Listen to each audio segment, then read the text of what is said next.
বলেন তো আমি কি পরিষ্কার করি? দেখেছেন কি পরিষ্কার করি? লতি পরিষ্কার করি, সেকেন্ডের মধ্যে পরিষ্কার হয়ে যায় এভাবে পরিষ্কার করে দিলে।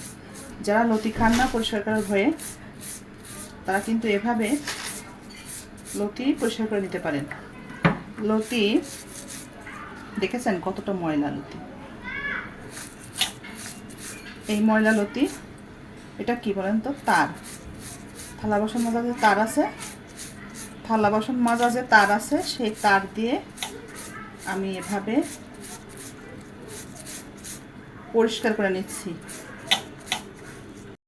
এটা কিন্তু দেশি কচুর লতি, দেশি কচুর লতি।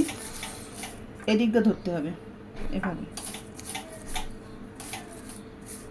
এই কচুর লতি পরিষ্কার করা দেখালে নাকি সেই পেজটা ভাইরাল হয়। তো আজ আমি কচুর লতি পরিষ্কার করা দেখাচ্ছি, দেখি আমার পেজটা ভাইরাল হয় কিনা।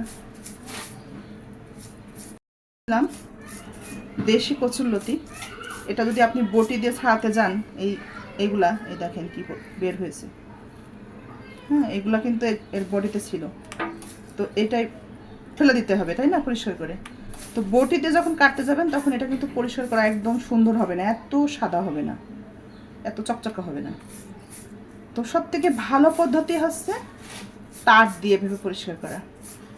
আর এই লতি কিভাবে রান্না করতে হবে, এক এক দেশে এক এক রকম করে রান্না করে, তবে পরিষ্কার করার অভাবে অনেকেই খায় না, তাই না?